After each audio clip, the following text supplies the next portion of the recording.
All right. One more time for the world? Can everyone see my slide presentation? Yes. All right. Hello, everyone. My name is Alan Post.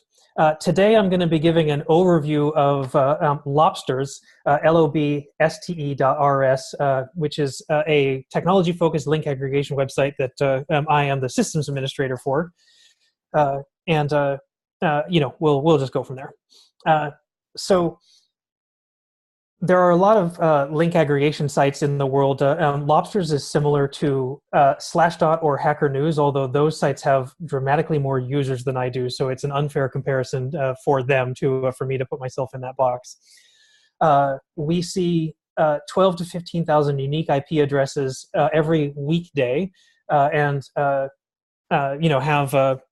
have about 6,000 active users in the last month of 10,000 total registered accounts. Like I said, both Slashdot and Hacker News are quite a lot larger than that. I like this community, and I like the users that we see. The one thing that makes us really distinct compared to other link aggregation sites is that you can only get an account if you're invited to the website. An existing user has to invite you to join. And that really does impact the dynamics and the community and the way that we all relate to each other. I will certainly drill down into that in more detail, but I'm going to start by just jumping over to the home page so that we can see what we're talking about. Bree, if you'll help me one last time, that swipe did work and everyone can now see the website? Yes. Perfect. Okay, I will be comfortable that it's all working now.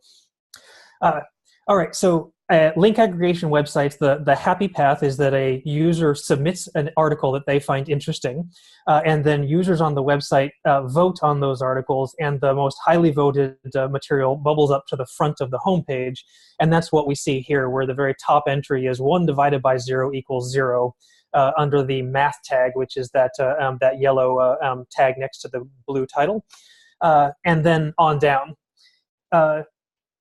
As I mentioned, the invitation system makes us a somewhat distinctive community, and you can see an example of that in the second entry, where the question is, what are you doing this weekend? Every Friday, we do a call for what are you doing this weekend, and every Monday we open with what are you doing this week? And so that's one of the heartbeats or the cadences that the community has, is that we all have what amounts to a weekly meta channel where we can just talk about what's going on in our lives. And as you might expect, the weekend one focuses on what people are either doing personally or with their hobbies. And what are you doing this week focuses on what they're doing professionally, or what sort of professional development they're doing. Roughly half, about 55% of our visitors are from the United States. That's in large part because of our history, which I will also get into. A quarter or so of our users are from the United Kingdom, 25.6%, and we see measurable traffic from Canada, Brazil, and India, with the rest of the world sort of fitting into the margins after that. But that describes in broad geographic terms where our users come from. When I checked earlier this week, our so-called Alexa ranking, which is a traffic ranking from an Amazon subsidiary called Alexa, was 45,591. And I mentioned that because I've compared myself to Slashdot and Hacker News. Both of those sites have an Alexa ranking somewhere in or under 1,000 or so. So they see quite a lot more traffic than we do. But like I said, technically the sites are very similar to each other. And I suppose the only other interesting thing by way of introduction is that our website is a so-called domain hack. So it's registered under the .rs ccTLD, and that's the top-level country code domain for Serbia. But like a lot of country code domains, it is available to people outside of that political boundary. For us, the only reason we have .rs is so that we can spell the word lobsters. As domain hacks go, it's cutesy. It's certainly sort of an in-group thing you see quite a bit in the in the technical community. But it means nothing else to us besides being a cute domain hack. Anyway, that's my site. Let me talk about myself briefly. like I said, my name is Alan Post. I own and operate prgmr.com, which is an internet hosting company. The simplest explanation of what a hosting company is for me is I'll sell you a Linux machine, public IP address, and I'll do it for as little as $5 a month. My plans start there at 5 gigabytes of disk and 1.2 gigabytes of RAM, and then plentiful bandwidth and one virtual CPU. And so the thing that people would do but with a virtual machine, if you want to run a website, if you want to self-host your own email, if you have DNS that you would like to host, if you're running a database, if you have file storage, a lot of people also use my service for so-called IRC bouncers, so they connect to their favorite IRC network from our network. And then development machines, and otherwise just having access to a Linux box that's on all the time and publicly addressable. My favorite feature of all the ones that we have is our secure shell to serial port management console. So if you are having trouble booting your Linux box, you can access the serial port for it over SSH, and so you're able to watch it boot. You're able to see your grub menu, configure your command line for getting into Linux, and also if the networking goes down, you're able to connect over the serial console and operate the machine from a TTY rather than having to have routing working. And so as a debug feature goes, it's a very nice escape hatch that if absolutely anything goes wrong, you can access your machine. The other thing that you do from that interface is you can re-image it. You can boot up a rescue disk and mount your block device in order to operate on it without having to have a bootable system on it, things like that. PRGMR.com has been around since 2005, and it was founded by Luke Crawford. I purchased a majority of the company in October 2016, so I'm coming up on my first year at running the company. Also, of course, I am the systems administrator for Lobste.rs, and my company donates the hardware for which it runs on. Peter Harkins is the domain owner of Lobste.rs, and he's our BDFL. And I'll mention all the staff, all the volunteers that it takes to run this as I go on. Anyway, that's me. So I talked about the invitation tree. Let me talk about the other top-line features that Lobste.rs has. We have a tagging system, and so I'll go back to the website so you can see math, ASC and programming practices, OpenBSD, Java, Rust. When you submit an article to the site, you tag it with a small number of tags that are topical to what you think the link that you're pasting is, like curating it. Some people, for instance, if they don't want to see any topics related to Java, they will filter out tags related to Java, and they just will not see them. And furthermore, if you want to see all the tags related to Java, you can go to that tag and bring up all the topics related to that. So I will do that with the Java tag here. And so this is another view of the website, but it's filtered on tags. Oh, come on. There we go. What that does for us is it allows us to centralize the discussions around communities of practice. And unlike, say, a site like Reddit, which might have R Java or R programming, we try not to fragment our communities into areas of interest. We try to let them explore areas of interest. But if there is an area of interest, everyone who might be interested in it is in that tag. And so you can filter topics that you don't want, but if you are on a topic, so is everyone else on the website. And so it allows us to accommodate, you can see everyone who's interested in it. I mentioned the user tree already. My invitation to Lobste.rs was 3 years ago or so from Ted Unangst. He's an OpenBSD developer. And Ted was invited by JCS, who is also the founder of the website and an OpenBSD developer. And JCS, is sort of our root node. He created the site, so no one invited him. He made it himself. But we have, like I said, just a bit, somewhere between 9,000 and 10,000 registered accounts. 6,000 of them are active. And so the user tree is actually quite large at this point. It is publicly visible at /u, and so it is something that you can see. Like all social media websites, we have a downvote, upvote mechanism. The thing about downvotes, let me go to some comments here, is that if I were going to downvote, I hope this doesn't happen for real. No reason to downvote this comment. I have to select the reason that I'm downvoting. We have that mechanism because downvoting can be quite an emotional activity that people get wrapped up in pieces of the comment that may or may not be appropriate for downvoting. So if you're going to downvote a comment, you must say why, and there's a quantifiable finite number of reasons why you would downvote. And the intention here, like I said, is to prevent overly emotional reactions clouding people's judgment, and to try to prevent things like brigading, where you go and say to all your friends, I don't like this person. Go downvote all of their topics. It's a little user interface hint that we provide in order to keep the downvotes honest. Oops.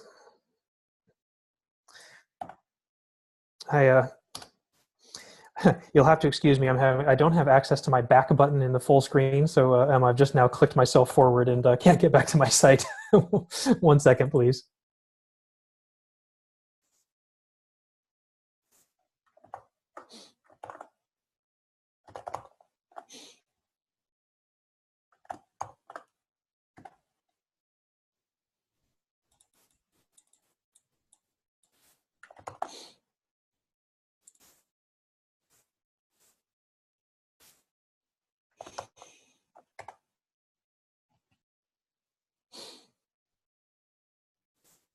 There it is. Okay, I lost my screen. I've got too many open windows.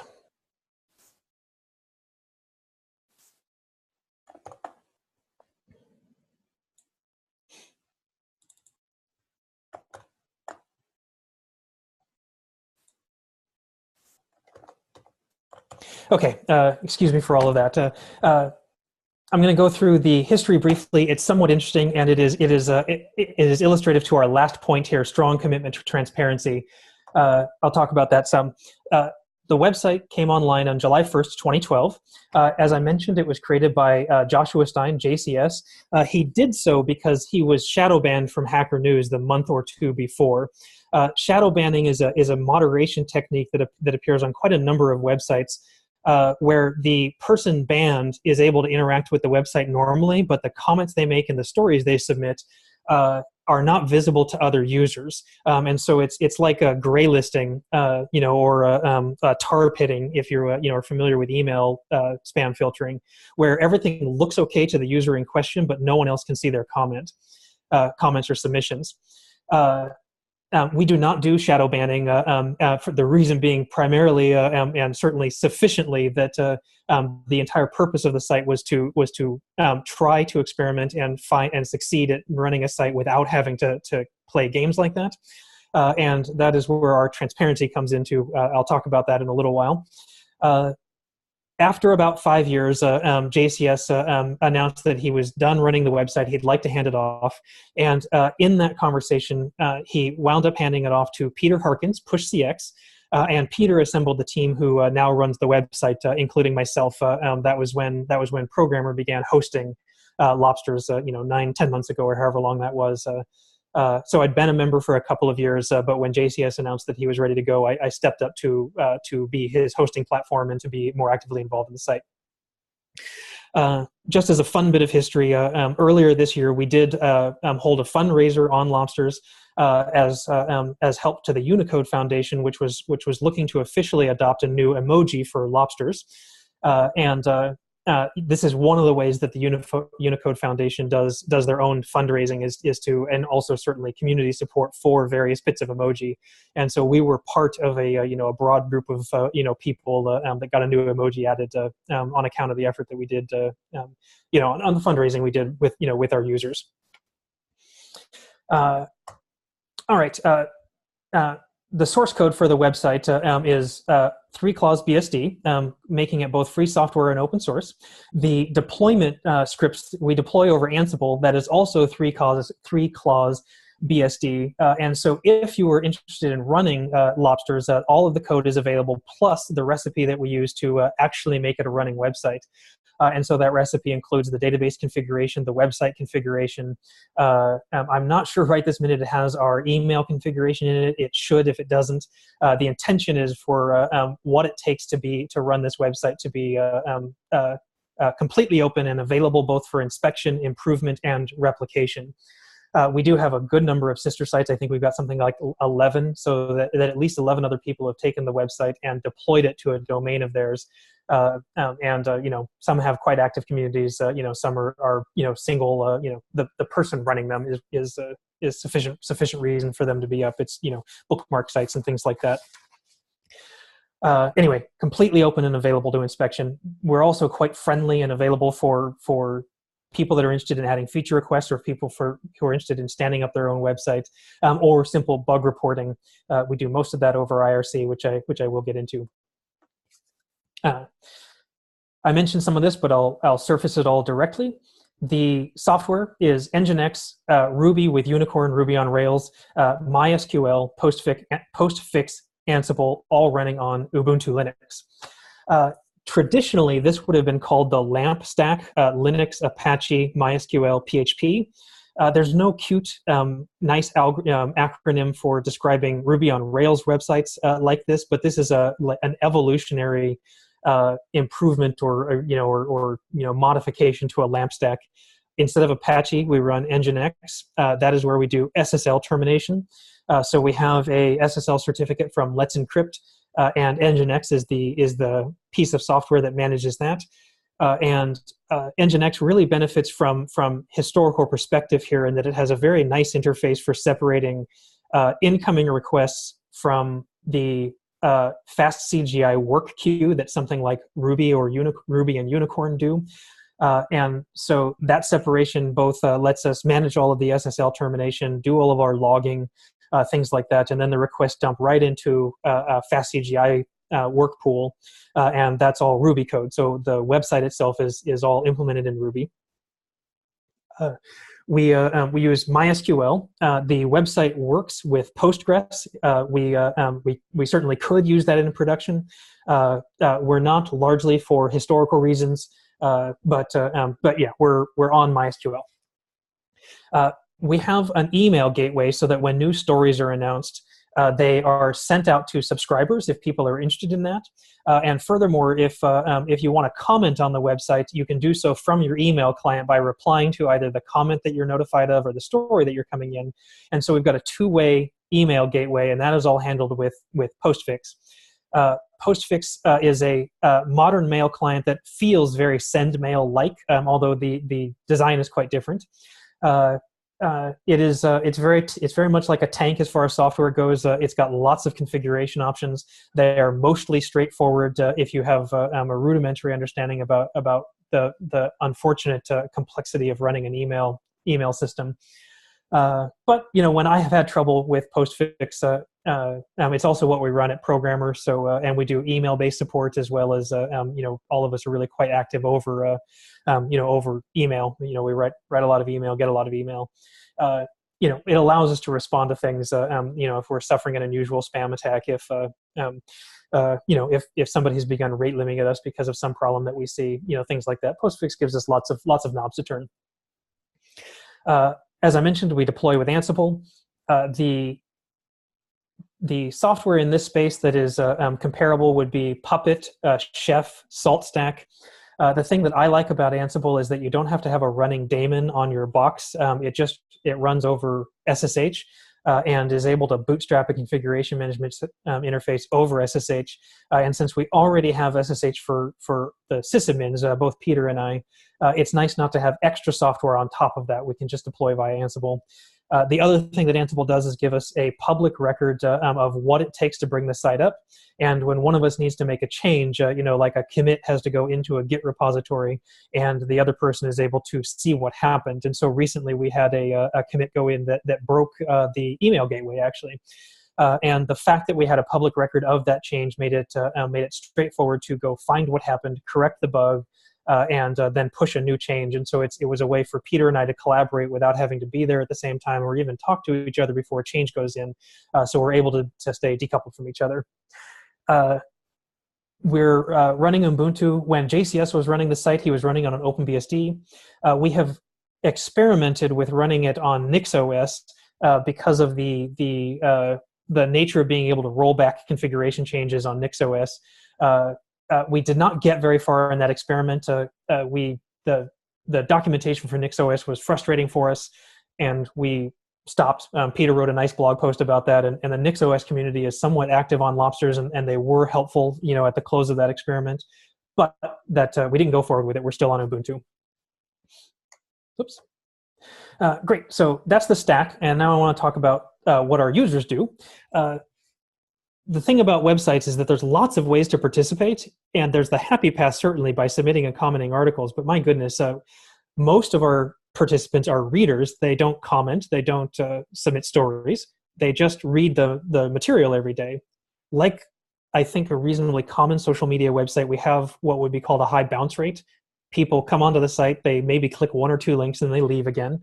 They're doing, morning reading, or they're just walking somewhere. They're riding a bus. This is a quite routine way to use social media. And even having an account, sometimes we'll have people who are only readers, because the tag filtering that you can do with an account means that they can customize their reading experience to only the topics they're interested in. That said, we certainly encourage article submission. We get several, I don't know, a few. It's been a while since I counted. We've got public stats on how frequently this has happened month over month. But we routinely get new articles. We routinely get new comments, and those are the sort of happy pathways that people come into the website. Another way that people can contribute is inviting new users.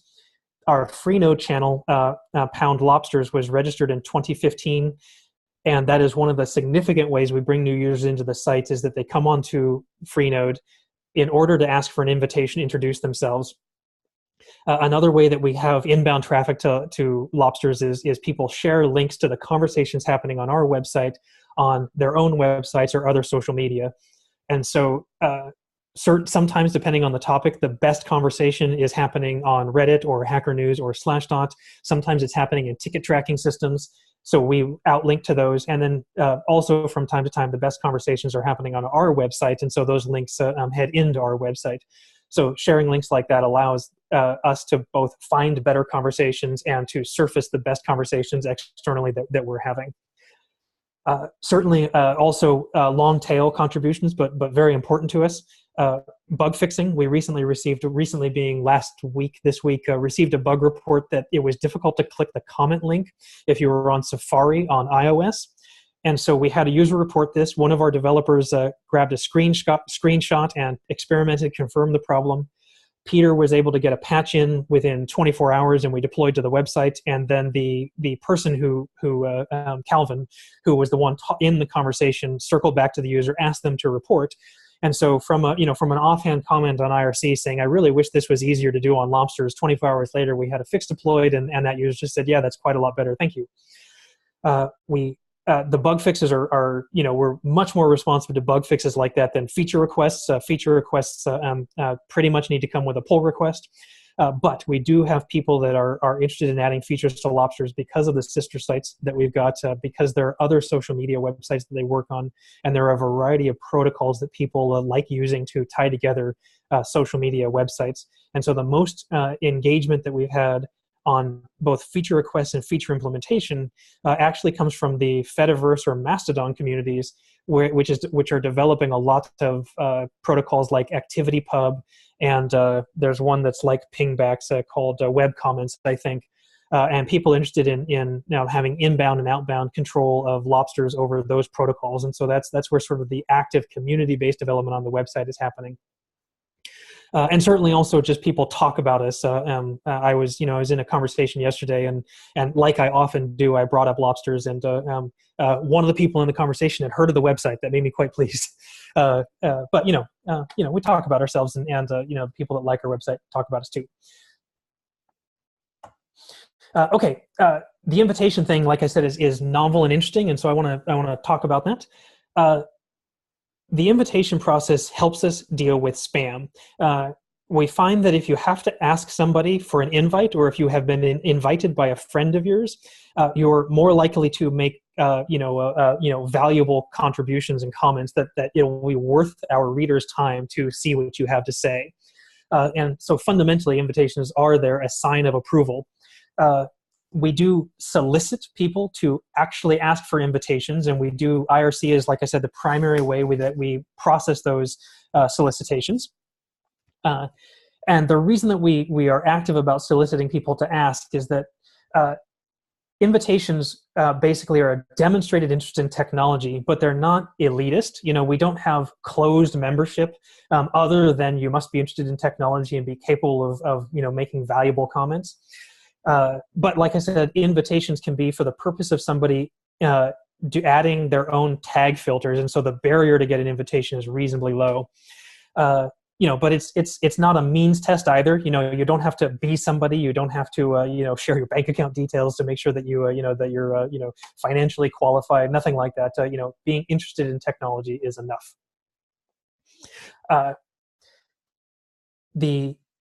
For several years, for several years now, we have a fairly formal, but somewhat, missed that slide, fairly formal, but somewhat loose means of processing invitations on IRC. Somebody will come into IRC, we ask them to introduce themselves, and we ask for that introduction to be via a personal website, a portfolio like a GitHub account, or if you're a designer, websites that you've worked on, even including your resume, if you have a LinkedIn account, or if your resume is publicly available somewhere, some means of determining that you are in fact a person, that you have a demonstrated interest in technology, either by having the capability of having your own website, having a portfolio, even if it's an account on a third-party system like GitHub, and having some rudimentary activity. So, some demonstration that you have made something on the internet is good enough, and you can get an invite. The other thing that bringing people into IRC does is that we definitely sometimes have people who have trouble acculturating. They make a comment that is not well received. It's either off topic. The material that they want to submit is not appropriate for the community. By starting on IRC, they can come back to IRC and ask for help if they need. And the other way that we do that is that since we have lots of sister sites and we have lots of understanding of other websites that are like the ones that we've got, we can also suggest where the content they're trying to submit might be more, better received. And so it's a way for us to acculturate if people are interested in participating, but they just don't quite have an understanding of what is appropriate content for our website yet. By and large, it works very well, but we do, of course, have a long, soft security rather than hard security. We have a lot of points along somebody's invitation and participation journey where we can suggest that improvements to the way they're participating in the website, suggest places they might go, or to point out when a comment is not worth its reader's time.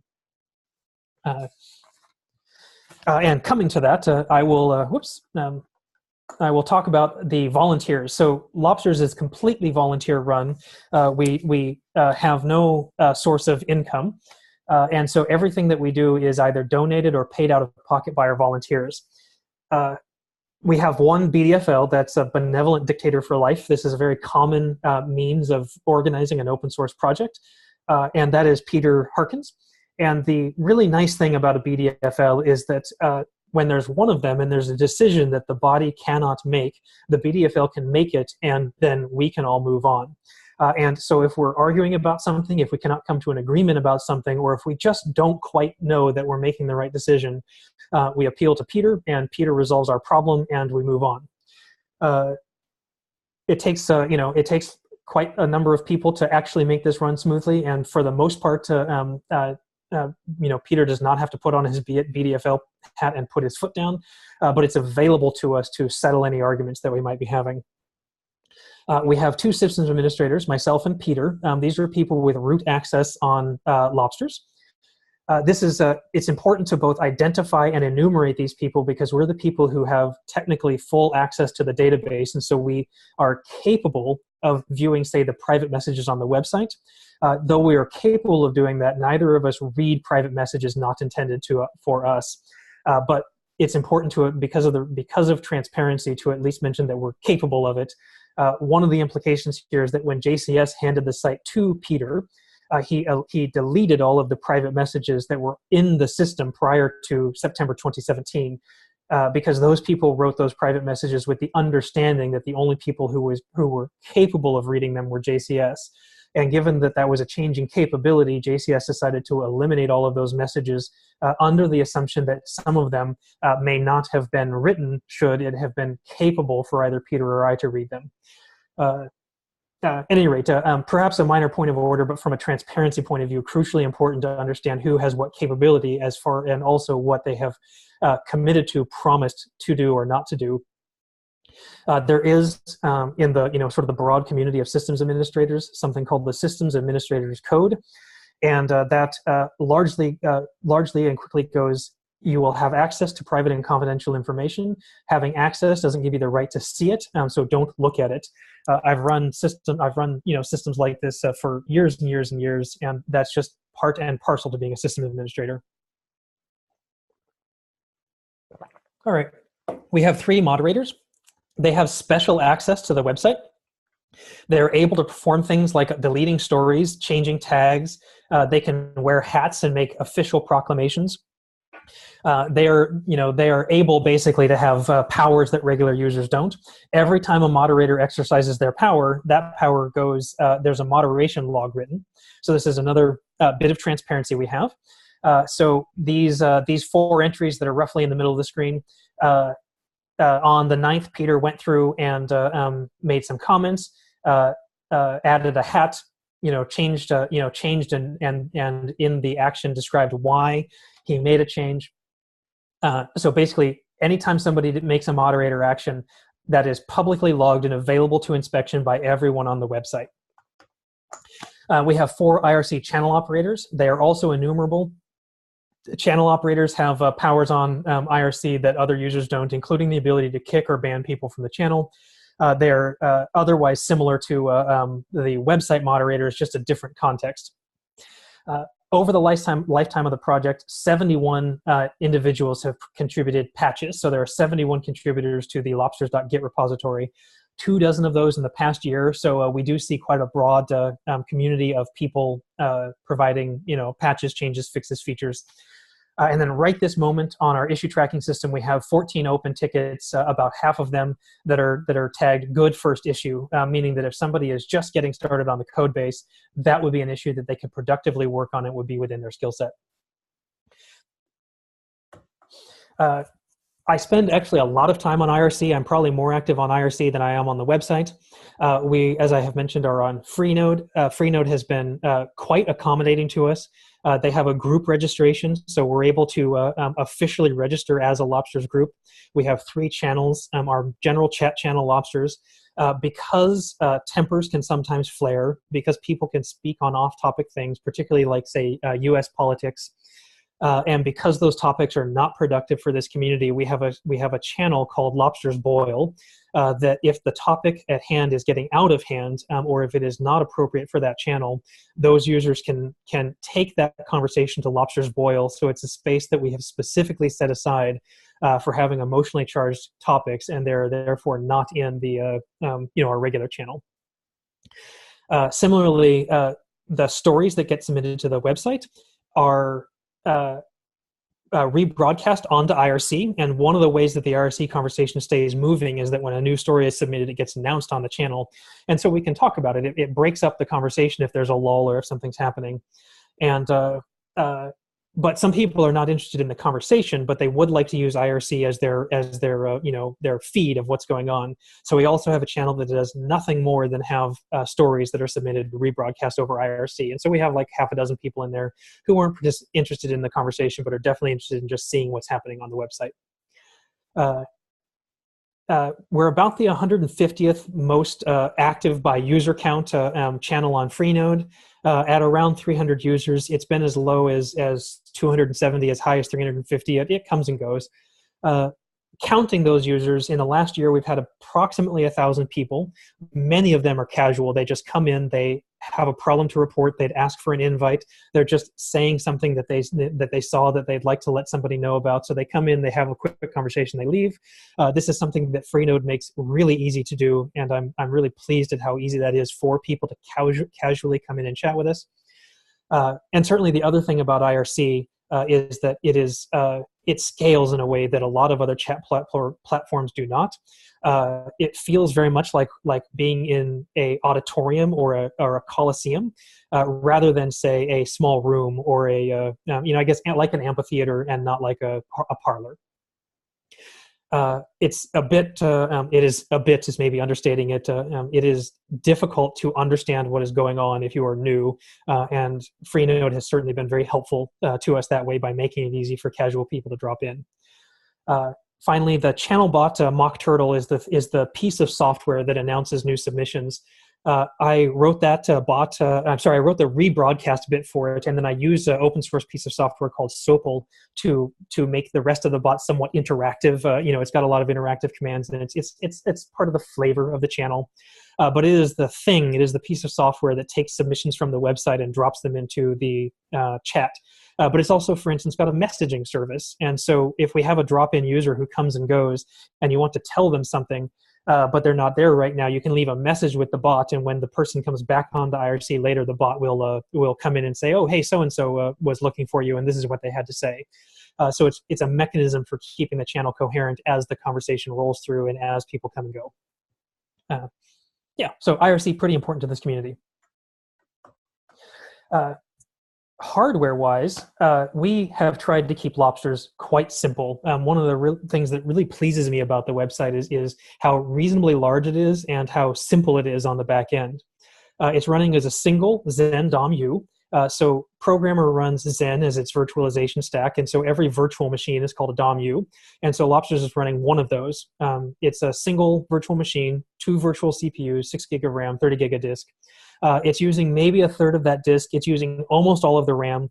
And the 2 CPUs I added the second CPU, because we were having contention between our MySQL database and our Ruby work queue, causing the site to slow down. And so adding a second vCPU allowed us to decouple those workloads onto 2 separate CPUs, and that really improved the responsiveness of the website. I don't have solid measurements from when I adopted the site last September. I think, however, I'm pretty confident somewhere in the last 9 months we've seen 20 to 50% growth in users to get to where we are now. And the CPU and RAM utilization on this machine have scaled approximately linearly with the traffic that we're seeing. And so we've got a lot of headroom for adding more resources to a single box to keep it running. The Ansible playbook is designed from the beginning to be able to split the various components of the website into multiple virtual machines should we have to. So we could split the database off from the work queues. We could add multiple work queues for redundancy. We could split mail processing off if we needed to. We have a lot of operational flexibility inside of Ansible to separate all of those things. But right now, the plan is to just keep scaling it linearly with traffic. The reason that is the plan is that scaling the community is vastly harder than scaling the compute resources. Dealing with user growth is much more a human scale problem than it is a compute scale problem. Just not having compute level problems right this moment.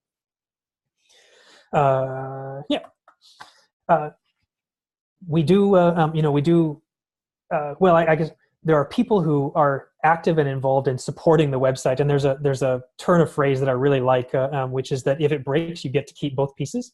So if you have a piece of software that comes with no warranty and it doesn't work as advertised, usually, and particularly and specifically with open source software, you have no recourse. If it's broken, you just have to go fix it, and that's what you get. So with desktop software, you get to keep both pieces. If it's a web application, you don't get to keep either piece, and so you're strictly worse off from an already bad situation. Where if it breaks, it's just it's a free website, go somewhere else. That being said, we proactively monitor, and we definitely work on user-reported issues. So if the website goes down, I receive a page, and I'm able to get back to a screen and investigate what's going on. The last significant failure we had here was memory related, where the killer on Linux, after racing through the Ruby work queue, decided to kill MySQL, and that brought the whole website down. And that was just the user growth got in front of us, and we fixed the problem by adding more memory and dialing down various other parameters in the site. Most of the website memory is actually hot caching. So the website technically runs on fewer resources than it does, but the caching really improves the performance. And so memory, we trade memory for disk for responsiveness, approximately. And like I said earlier, this week last, we had a user report an iOS issue. When people do come and report issues like that, we respond, we get them fixed. And yeah, so even though, no warranty to speak of, we're a community highly interested in keeping this site available, working, and being valuable to its readers and submitters, contributors. The other way that I could have described this talk was if you had a Ruby on Rails application and you thought of that as a thread in a ball of yarn and you started pulling on it, there's just a whole lot it takes to actually successfully deploy a piece of Ruby code on the internet. So we have a lot of organizations who are helpful to us keeping this going. CRI Domains donated our first year of service when we did, when we registered it, and they are our registrar. They keep our registration for us. As I've mentioned, we have an official chat channel hosted by Freenode. Let's Encrypt provides our certificate. We rebroadcast story submissions to Twitter. Tarsnap is how we do site backups. That is an existing relationship that Peter had with the author of that tool.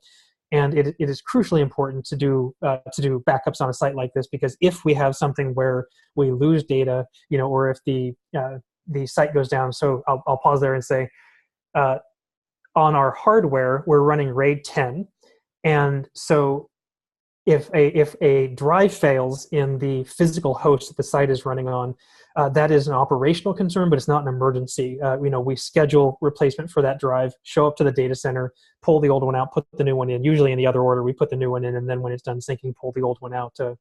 Most failures are soft failures on drives, not hard failures.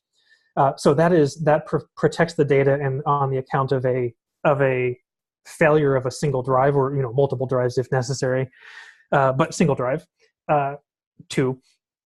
But if you accidentally delete something, RAID is not going to help you. So it's also crucial to do backups. Our source code repository ticket tracking is hosted on GitHub. GitHub has, as you're well aware, a very large audience of developers, and so by hosting our source code on GitHub, we do not have to run any of that own infrastructure ourselves.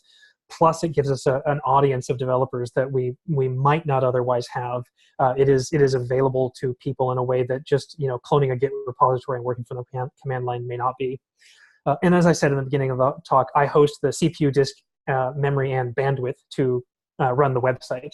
That all comes out of California, Santa Clara, California, SV4, and transit provided by Hurricane Electric, HE. And so that's how my company and the website itself get out to the internet.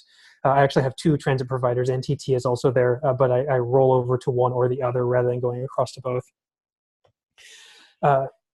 We have, I think, like I said, 11 sister sites. These are the first 6. I couldn't actually fit them all on one slide. The one noteworthy one here, Barnacles, is it's also run by Peter, PushCX, and it's a bootstrapping focused, so entrepreneurially focused website that works like Lobsters does. So Lobsters is technology focused. Barnacles is bootstrapping and sales focused, and so that's one of the more common places that we recommend people go, is if they're looking for topics like SEO, if they're looking for topics like sales pipelines, lead generation, demand generation, any topics like that. Lobsters is not the place for that, but Barnacles is, and so we can send folk there. And then continued, on all the way down. I think at least one of these websites is just a personal link aggregator for the author that set it up. One of them is a French-speaking Lobsters, and so it's a technology website, but it's in French rather than English. And then the other area that is worth mentioning is we have several noteworthy alternative communities. I mentioned 2 of them, Hacker News and Slashdot. Reddit's, particularly R programming at Reddit, /G on 4chan, excuse me. And then the Mastodon and the greater Fediverse. I mention these communities because they form a fairly reasonable picture of the complete set of strategies that people use to moderate technology-focused communities. So almost certainly 4chan is legendary for perhaps not its lack of moderation, but its lack of pro-social standards, I suppose I would say. But all of these communities have distinctive moderation techniques, flavors, approaches, and therefore develop distinctive communities. And so I mention them all primarily for that reason. Yeah, and so that is my presentation, except for the Q&A part. I think I hit the time reasonably well, but I'm going to unshare my screen, go back to video, and we'll do Q&A.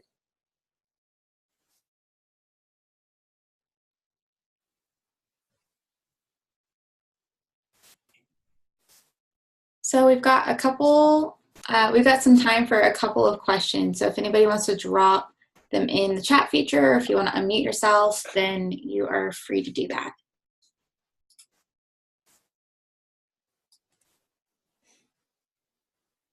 There we go.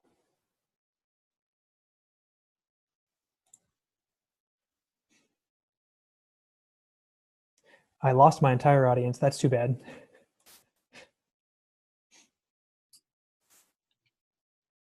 Everybody's all quiet. Well, we'll give you like another minute or so to think of any questions. If not, then I'm sure if Alan is willing to provide contact information, I'm sure he'd be happy to answer questions at a later time, or a lot of our presenters will give their Twitter information.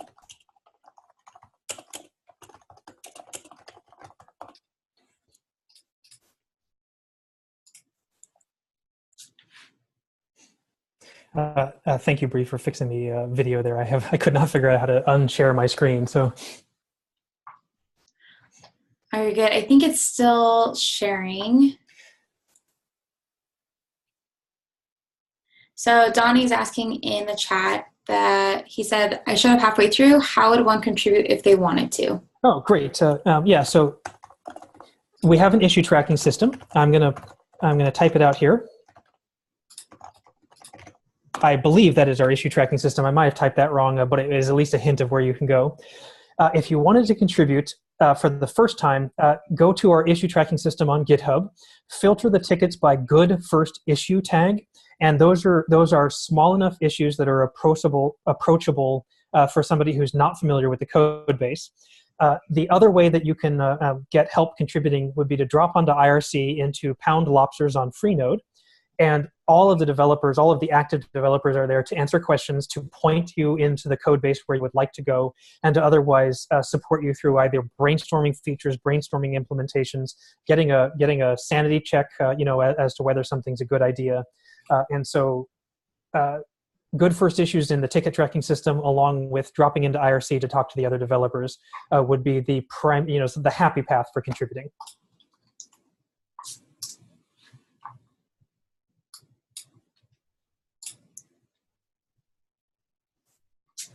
Perfect. So we don't have any other questions. We are going to go ahead and wrap this up. Thank you so much, Alan, for coming and presenting and chatting with us today. We really appreciate it. You're welcome, and good luck, everyone, as you go through the rest of your course here. Awesome. Thanks so much. Everybody have a good weekend. Talk to you later. Bye.